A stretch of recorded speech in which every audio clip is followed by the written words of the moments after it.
देखना बेटा, class 9 science chapter 2। अब क्वेश्चन आंसर कर रहे हैं। फर्स्ट क्वेश्चन है what is mean by, NCERT का इन टेक्स्ट है, what is mean by pure substance. हमने बुक में जब ये चैप्टर पढ़ा था तो बुक में इसका आंसर लिखा था प्योर सब्सटेंस। देखो, constituent particle of a pure substance are the same in their chemical nature. कोई भी सब्सटेंस जिन पार्टिकल से मिलके बनता है, अगर वो पार्टिकल सेम है केमिकल नेचर में तो उन्हें प्योर सब्सटेंस कहेंगे। तो कोई भी सब्सटेंस जिन पार्टिकल से मिलके बनता है वो सारे पार्टिकल केमिकली सेम होने चाहिए। ए pure substance consist of single type of particle, इतना भी लिख सकते हो simple. For example sodium chloride, sugar, pure substance because it contain only one kind of pure matter and its composition is the same through out. तो ये explanation के साथ answer दे दिया है। तो ये क्वेश्चन फर्स्ट, अच्छा इसके ऊपर मिक्सचर और कंपाउंड में डिफरेंस है, बुक में भी लिखा हुआ था, ये एनसीईआरटी की हमने तब। तो ये इतना इंपॉर्टेंट है कि आप इसे जरूर याद करोगे, ये ध्यान रखना, छोड़ना नहीं है बिल्कुल भी। सेकंड क्वेश्चन है नीचे हमारे पास, list the point of difference between homogeneous and heterogeneous mixture. Homogeneous और हेट्रोजीनियस, एनसीईआरटी याद करो। होमोजीनियस में मेन क्या था, uniform composition throughout their mass. Uniform composition थी, सब एक जैसा दिखाई दे रहा था। हेट्रोजीनियस में फिजिकल डिस्टिंक्ट पार्ट्स हैं, अलग अलग पार्ट्स दिखाई दे रहे हैं, नॉन यूनिफॉर्म कंपोजिशन है, देखने में सब एक जैसा नहीं है। Second, they consist of only one phase, one phase यानी एक ही तरह के फेज में सब एक जैसा है। They consist more than one phase, कोई सॉलिड है कोई लिक्विड है, अलग अलग टाइप के उनके स्टेट्स भी हैं। They have no visible boundaries of separation, ऊपर से नीचे जैसे कोई बीच में लाइनिंग नहीं है। यहाँ पे विजिबल बाउंड्री, जैसे पत्थर को पानी में डाल दिया तो पत्थर की अपनी बाउंड्री होगी, या नीचे मिट्टी डली हुई है तो मिट्टी की एक लेयर होगी, उसके बाद वाटर होगा, तो यहाँ पे विजिबल बाउंड्रीज हैं। आप स्क्रीनशॉट ले सकते हो इनका, या बाद में वीडियो जो है पॉज करके याद कर सकते हो। ये सब चीजें आपको याद करनी है ताकि बाद में टेस्ट में आप लिख सको।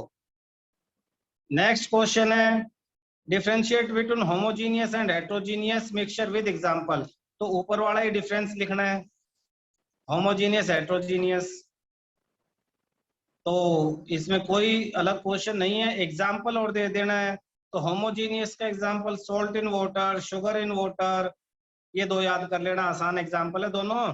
जबकि हेट्रोजीनियस का एग्जांपल है oil in water, dusty air, muddy water, sodium chloride and iron feelings, salt and sulphur. तो ये जो एग्जांपल है जो आपस में मिक्स नहीं होते उन्हें हेट्रोजीनियस बोलते हैं। तो होमोजीनियस एंड हेट्रोजीनियस दोनों की डेफिनेशन, ऊपर वाले पॉइंट लिख दो, डेफिनेशन हो जाएंगी, और साथ में फिर ये एग्जांपल डाल दे। नेक्स्ट क्वेश्चन है बेटा आपका पेज नंबर 18 पे, page number 18 second question, how are soil solution and suspension different from each other. यहाँ पे sol, solid in liquid, sol क्या है, सॉलिड इन लिक्विड, किसका एग्जांपल है, कोलाइडल सॉल्यूशन का एग्जांपल है। तो ये कोलाइडल सॉल्यूशन में और सस्पेंशन में डिफरेंस पूछ रहे हैं। आपने मिक्सचर के 3 टाइप पढ़े, देखो नीचे एक कोलाइडल सॉल्यूशन पढ़ा, एक ट्रू सॉल्यूशन पढ़ा और एक सस्पेंशन। तो यहाँ बच्चे कंफ्यूज हो जाते हैं सोल से कि सोल मीन्स क्या है। तो सोल, सॉलिड इन लिक्विड, ये एग्जांपल है कोलाइडल सॉल्यूशन का। एनसीईआरटी में जो नीचे टेबल बनी हुई थी कोलाइडल सॉल्यूशन जहां हमने पढ़ा था, उस टेबल पे ये दिया हुआ था। तो यानी colloidal solution, true solution, suspension, इनमें डिफरेंस हमने इनके साइज याद किए थे सबसे पहले पार्टिकल के। ट्रू सॉल्यूशन के लेस देन 1 नैनोमीटर, 1 नैनोमीटर से छोटे, बुक में लिखवाए हुए थे। सस्पेंशन के मोर देन 100 नैनोमीटर, और colloidal solution between 1 and 100 nanometre. जहां भी हमने ये चैप्टर किया है एनसीईआरटी में, इनका साइज हमने लिखा हुआ है, ठीक है। नेक्स्ट है, they are heterogeneous in nature, they are heterogeneous in nature, ये नेचर में हेट्रोजीनियस है। हेट्रोजीनियस होने का मतलब एक जैसी कंपोजिशन है कोलाइडल की, एक जैसी कंपोजिशन नहीं है। सॉल्यूशन होमोजीनियस और सस्पेंशन भी हेट्रोजीनियस है। थर्ड, स्कैटरिंग ऑफ लाइट की वजह से टिंडाल इफेक्ट शो करते हैं, सॉल्यूशन नहीं शो करता, सस्पेंशन शो करता है। फोर्थ, मिल्क स्मोक, ये इनके एग्जाम्पल लिख दिए हैं। इसके अलावा भी और प्रॉपर्टीज हैं। Particles of colloidal solution can not be seen by naked eyes, true solution भी can not seen by naked eyes, but particle of suspension can be seen by naked eyes. Solution is stable, colloidal solution quite stable, suspension is unstable. जहां हमने NCERT में किए हैं वहां इनकी जो properties लिखी हैं वो प्रॉपर्टीज ही इनका डिफरेंस है। तो उन प्रॉपर्टीज के बेस पे हम इन तीनों के जो डिफरेंस है वो आराम से कर सकते हैं। ठीक है, किस किस के? सॉल्यूशन के प्रॉपर्टीज, कोलाइडल सॉल्यूशन की प्रॉपर्टी, सस्पेंशन की और कोलाइडल सॉल्यूशन की प्रॉपर्टीज अगर हम एनसीईआरटी से याद कर लें तो ये डिफरेंस आराम से आप लिख सकते हो। नेक्स्ट क्वेश्चन देखो आपके पास है थर्ड। हमने एक न्यूमेरिकल भी किया था एनसीईआरटी में। न्यूमेरिकल क्या था? न्यूमेरिकल था कि हमें कंसंट्रेशन फाइंड आउट करनी थी। तो इसमें क्या पूछा इसने? Make a saturated solution 36 gram of sodium chloride. तो ये जो सोडियम क्लोराइड है ये क्या है? सोल्यूट है, solute. Dissolve in 100 gram of water. तो अब ये 100 क्या है? सोलवेंट है, सोल्यूट और सोलवेंट। तो सोल्यूट जो कम अमाउंट में होता है, सोलवेंट जो ज्यादा अमाउंट में होता है, दोनों को प्लस कर देंगे तो सॉल्यूशन हो जाएगा। तो सॉल्यूशन हो गया आपका 36 प्लस 100। सॉल्यूशन हो जाएगा 36 प्लस 100, 136, क्योंकि इन दोनों को मिला दिया ना। एक 36 ग्राम है, एक 100 ग्राम है, दोनों को मिलाएंगे तो 136 ग्राम हो जाएगा। परसेंटेज ऑफ सोल्यूट पूछी है तो सोल्यूट है 36, अपॉन में कर देंगे 136 और मल्टीप्लाई 100, सिंप्लीफाई करेंगे 26.47। 100 ग्राम सॉल्यूशन में कितने परसेंट? इतना परसेंट है, यानी ये परसेंटेज आ गया आपके पास 26.47%। तो सीधा सीधा परसेंटेज का फॉर्मूला आपके एनसीईआरटी में दिया हुआ है। अमाउंट ऑफ सोल्यूट यहां लिख देता हूं मैं, amount of solute upon amount of solution multiply 100। ये है परसेंटेज ऑफ सोल्यूट। सोल्यूट कितना परसेंट है? परसेंटेज ऑफ सोल्यूट, ये सोल्यूट कितना परसेंट है, ये इसका फॉर्मूला है। क्लियर है? नेक्स्ट देखते हैं, पेज नंबर 22 पे क्वेश्चन आप निकाल लो। Page number 22।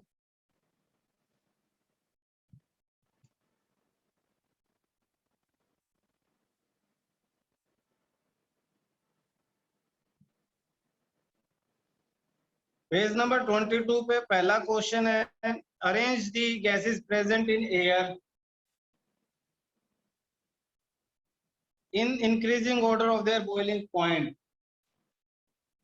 Arrange the gases present in the air as in increasing order of their boiling point. तो सबसे पहले हमने एनसीईआरटी में ये लिखा हुआ है कि नाइट्रोजन का boiling point 77 kelvin, argon 87 kelvin और oxygen 90 kelvin. Actually boiling point oxygen का सबसे ज्यादा, उससे कम आर्गन और नाइट्रोजन का सबसे कम। एनसीईआरटी में केल्विन में नहीं दिया हुआ है, एनसीईआरटी में ये डिग्री सेल्सियस में गिवन है। देखना एक मिनट, एनसीईआरटी पे पेज नंबर 22 पे देखो, बॉइलिंग पॉइंट डिग्री सेल्सियस में है। आप डिग्री सेल्सियस में याद कर सकते हो, -183 डिग्री सेल्सियस ऑक्सीजन है, आर्गन -186 है और नाइट्रोजन -196 है। तो सबसे ज्यादा किसका है? सबसे ज्यादा ऑक्सीजन है। नेगेटिव साइन जब होता है तो छोटा नंबर बड़ा होता है। तो ऑक्सीजन से ज्यादा बॉइलिंग पॉइंट है, उससे कम आर्गन और सबसे कम नाइट्रोजन। माइनस है, इसीलिए आप इसे केल्विन में भी चेंज कर सकते हो। केल्विन में चेंज करने के लिए क्या करना पड़ेगा, 273 में से सेल्सियस माइनस करोगे तो केल्विन आ जाएगा। फर्स्ट चैप्टर में ये आपने सीखा है। ठीक है, ये क्वेश्चन नीचे अरेंज गैसेस को हम इस तरह से अरेंज कर सकते हैं। नेक्स्ट क्वेश्चन देखो बेटा, which gas form liquid first as their air is cooled. अगर एयर को ठंडा करें तो सबसे पहले कौन सी गैस लिक्विड में कन्वर्ट होगी, ऑक्सीजन गैस कन्वर्ट होगी। इन तीनों में से ही बताना है, nitrogen, argon, oxygen. Actually carbon dioxide हुई तो सॉलिड में कन्वर्ट हो जाएगी, लिक्विड में नहीं। तो ऑक्सीजन जो है वो लिक्विड में कन्वर्ट हो जाती है और इस तरह से हम ऑक्सीजन को सेपरेट कर लेते हैं। अब 24 पेज नंबर के जो क्वेश्चन है वो निकाल लो, पेज नंबर 24। फर्स्ट क्वेश्चन है, how will you separate mixture containing kerosene and petrol. अब देखो केरोसिन और पेट्रोल दोनों मिजिबल लिक्विड है, मिक्स होने वाले, आपस में मिक्स हो जाएंगे। जो मिक्स होने वाले लिक्विड है उनके लिए हम डिस्टिलेशन यूज करते हैं। Difference in their boiling point more than 25 degree Celsius से ज्यादा डिफरेंस है तो सिंपल डिस्टिलेशन। अगर 25 डिग्री सेल्सियस से कम डिफरेंस होगा तो फ्रैक्शनल डिस्टिलेशन। ये याद रखना। वैसे क्वेश्चन में इसने हिंट दिए कि मिजिबल्स हैं, और दूसरा बॉइलिंग पॉइंट में difference more than 25 degree Celsius, इसे याद रखना। इसी के बेस पे हम डिफरेंशिएट करेंगे। तो इसके लिए हम क्या करेंगे, केरोसिन मिजिबल है और पेट्रोल के साथ डिफरेंस जो है वो 25 डिग्री सेल्सियस से ज्यादा है, इसीलिए इन्हें सेपरेट करने के लिए मिक्सचर से हम simple bye simple distillation method. आप इतना सा याद करोगे तो भी इसका आंसर सफिशिएंट है। बाकी अगर पूरी लाइनें बना के लिख देते हो तो और अच्छा रहेगा, लेकिन टीचर इसके आंसर में यही चीज ढूंढेगा, by simple distillation method. In order to separate kerosene how, अब इसने पूछा कैसे, तो ये तो एक नंबर में मेथड या कैसे, पूरा सिंपल डिस्टिलेशन मेथड आपको एक्सप्लेन करना है। हम डिस्टिलेशन फ्लास्क लेंगे, थर्मामीटर फिट करेंगे, अरेंज करेंगे, उसे एक फिगर बना देंगे जो एनसीईआरटी में था। मिक्सचर को हीट करेंगे धीरे धीरे, थर्मामीटर पे क्लोजली वॉच करेंगे।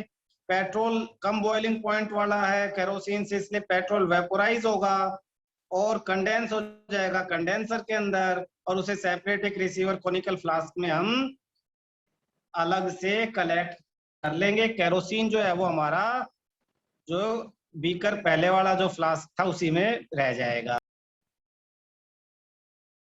देखो ये डायग्राम तुम्हारा एनसीईआरटी में दिखाया हुआ है तुम्हें।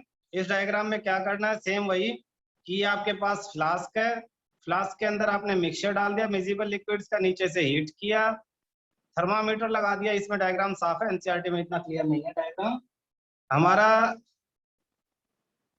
उसके बाद हम इसे गर्म करेंगे, गर्म करेंगे तो पेट्रोल जिसका बॉइलिंग पॉइंट कम है वो वेपर में कन्वर्ट होगा और यहाँ से इधर आएगा। जब वेपर इधर कंडेंसर से पास होंगे तो वापस लिक्विड में कंडेंस हो जाएगा और इस बीकर में हम पेट्रोल को कलेक्ट कर लेंगे।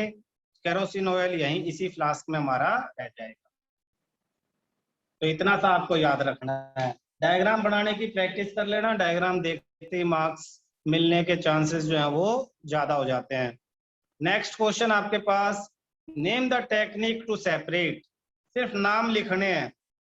Butter from the curd, butter को कर्ड से, सेंट्रीफ्यूगेशन, अच्छी तरह याद होगा तुम्हें सेंट्रीफ्यूगेशन। क्या मेथड था सेंट्रीफ्यूगेशन, इसमें मिक्सचर को राउंड राउंड बड़ी स्पीड से घुमाते हैं, मिक्स चर्नर की हेल्प से इन चीजों को घुमाते हैं। वॉशिंग मशीन में कपड़ों को घुमाया जाता है जिससे पानी उनसे सेपरेट हो जाता है। तो मेथड क्या हमारे पास, ये सेंट्रीफ्यूगेशन। सेकंड क्या है, salt from sea water, sea water से सोल्ट, चैप्टर के बिल्कुल लास्ट में पढ़ा था हमने इसे, क्रिस्टलाइजेशन। कौन सा मेथड यूज किया था, क्रिस्टलाइजेशन। तो क्रिस्टलाइज फॉर्म में हमें ये जो है सोल्ट मिल जाएगा। तो इवेपोरेशन इसने लिखा हुआ है, तो इवेपोरेशन एंड क्रिस्टलाइजेशन दोनों को लिखना सिंपल, सिर्फ इवेपोरेशन गलत हो जाएगा क्योंकि इसने तो एक्सप्लेन कर दिया, water evaporate living behind the salt which is crystallised out. तो जब क्रिस्टल बनते हैं तो मेथड का नाम क्रिस्टलाइजेशन हो जाता है, सिर्फ इवेपोरेशन नहीं रहता है। तो आप इसमें इवेपोरेशन एंड क्रिस्टलाइजेशन दोनों नाम लिखोगे। थर्ड है camphor from salt. Camphor sublime substance है, ये याद रखना फर्स्ट चैप्टर में, जो सीधा ही सॉलिड से गैस में और गैस से रिवर्स सॉलिड में कन्वर्ट हो जाता है। तो इसका जो आंसर है वो क्या है? सब्लिमेशन। सब्लिमेशन। तो वन वर्ड आंसर इनके तुम याद कर सकते हो। कंप्लीट ये सारा करने की जरूरत नहीं है क्योंकि रीजन नहीं पूछा है। बाकी कंप्लीट याद कर लोगे, रीजन भी याद कर लोगे तो और अच्छा ध्यान रह जाएंगी चीजें।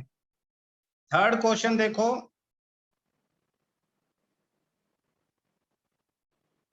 What type of mixture are separated by technique of crystallisation?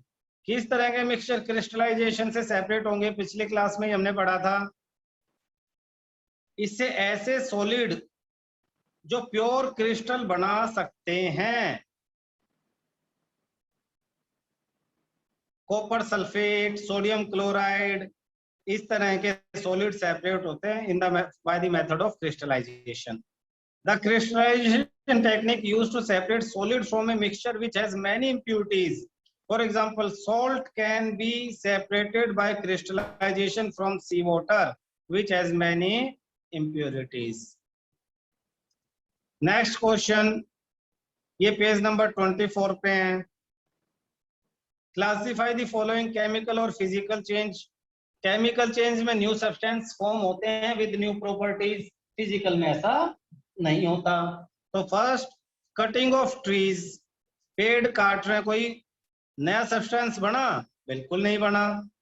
तो ये क्या है? फिजिकल चेंज है। Second, melting of butter in a pan, सिर्फ मेल्ट हुआ है तो ये भी फिजिकल चेंज। रस्टिंग ऑफ अलमीरा, rust is a new substance with new property, तो रस्टिंग ऑफ अलमीरा इज केमिकल चेंज। तो ये फिजिकल, ये chemical. Boiling of water to form steam, physical, सिर्फ बॉयल किया है, स्टेट चेंज हुई है, न्यू सब्सटेंस नहीं बना है।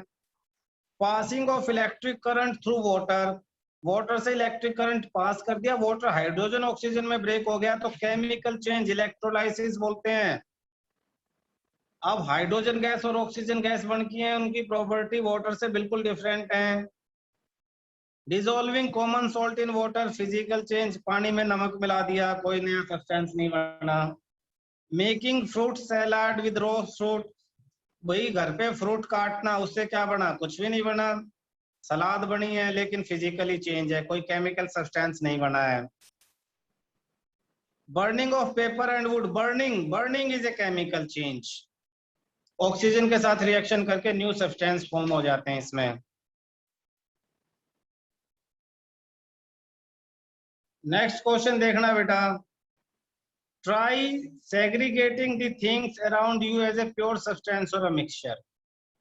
क्या आपके आसपास कुछ चीजों के एग्जांपल बताओ हमें कि उनमें से प्योर सब्सटेंस बताओ और मिक्सचर बताओ। तो प्योर सब्सटेंस जो एक ही तरह के मटेरियल से मिलकर बनती हैं, mineral water, ice, salt, butter, घी, एटसेट्रा, प्योर सब्सटेंस।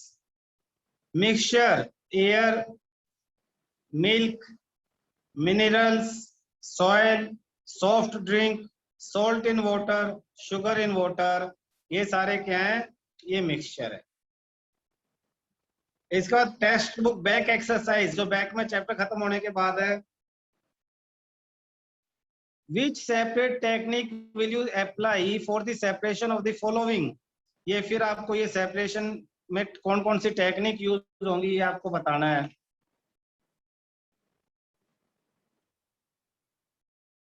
फर्स्ट देखो, sodium chloride from the solution of water, water से नमक, इवेपोरेशन एंड क्रिस्टलाइजेशन। इसमें सिर्फ इवेपोरेशन लिखा है, आप क्रिस्टलाइजेशन साथ में डालना, बिकॉज सोडियम क्लोराइड के क्रिस्टल बनते हैं। अभी जहां भी हम क्रिस्टलाइजेशन पढ़ रहे हैं उसमें यही एग्जांपल पढ़ रहे हैं हम। Ammonium chloride from mixture of containing sodium chloride and ammonium chloride. Ammonium chloride first chapter में पढ़ा था, सबलाइम सब्सटेंस है, और अगर एक सबलाइम सब्सटेंस होता है तो उसे सब्लिमेशन से अलग करते हैं हम, सब्लिमेशन। तो बी का आंसर सब्लिमेशन। रीजन भी थोड़े थोड़े ध्यान रखोगे तो आंसर ध्यान आ जाएंगे। Small piece of metal engine oil, engine के ऑयल में छोटे छोटे मेटल के पीस पड़े हुए हैं, आपको सेपरेट करने हैं, बहुत स्मॉल पीसेज हैं, तो आप उन्हें क्या करोगे, फिल्टर कर लोगे, filtration. Small pieces of metal in the engine oil, कैसे, फिल्ट्रेशन से।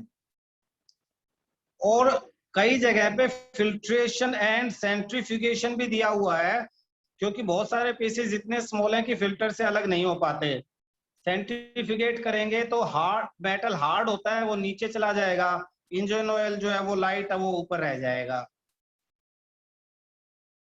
तो अपने टीचर से कंफर्म कर लेना कि सिर्फ फिल्ट्रेशन से काम चलेगा या सेंट्रीफ्यूगेशन भी लिखवाएंगे। कुछ चीजें ऐसी हैं टीचर अपने अकॉर्डिंग चेंज करा लेते हैं थोड़ा सा, कई चीजें हैं जिन पे दो दो मेथड लग जाते हैं। Different pigment from the extract of flower petals, chromatography, different pigments, colour, colour यानी chromatography, butter from curd, centrifugation, oil from water, separating flask, जो फनल था सेपरेटिंग, यूजिंग सेपरेटिंग फनल, वो इन्वर्ट करके रख दिया था, ऑयल ऊपर वाटर नीचे।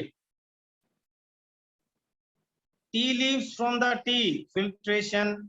Iron pin from sand, iron pin मिट्टी में से अगर आपको अलग करनी है तो इसे मैग्नेटिक सेपरेशन, आपकी बुक में शायद नहीं दिया हुआ लेकिन आपको अच्छी तरह पता, आयरन दिया हुआ, आयरन मिट्टी में लोहे की पिन है तो उस ऊपर से मैग्नेट यूज करके आप उन सब पिन को एक साथ सेपरेट कर सकते हो, इसे कहते हैं मैग्नेटिक सेपरेशन, ठीक है।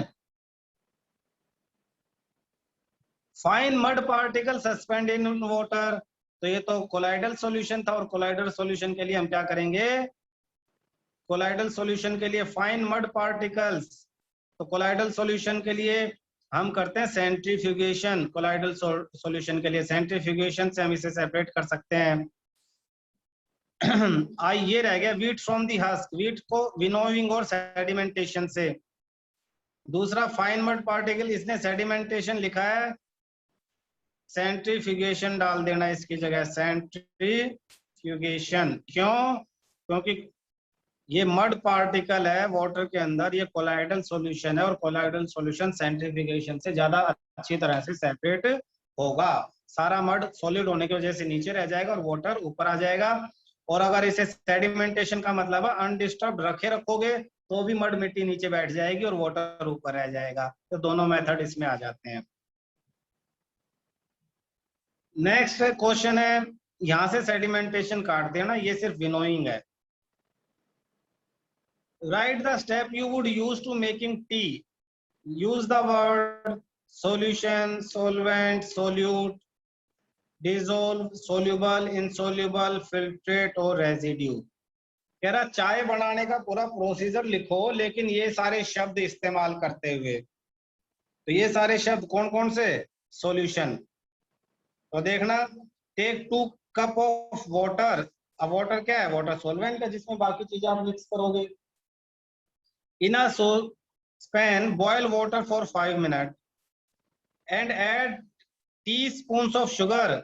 Sugar के आगे आप लिख सकते हो solute, 2 teaspoons of tea leaves and 1 cup of milk to it.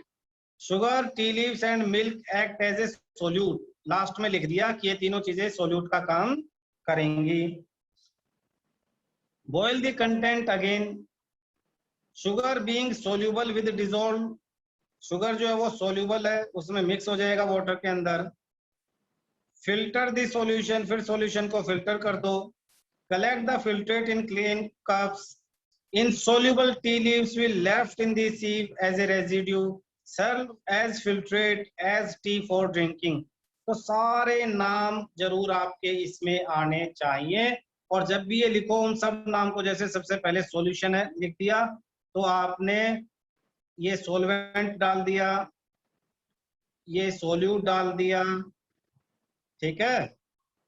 Boil content again, sugar being a soluble with a dissolve, तो ये सारे जितने शब्द हैं डिसॉल्व, ये सब इसके अंदर आने चाहिए और उनको नीचे आप क्या करोगे, ये सॉल्यूशन हो गया। कलेक्ट इन फिल्ट्रेट आ गया आपके पास, इनसोल्यूबल आ गया है, रेजिड्यू आ गया है, और ये filtrate, filtrate, residue, insoluble, soluble, dissolve, सारे शब्द आ गए हैं।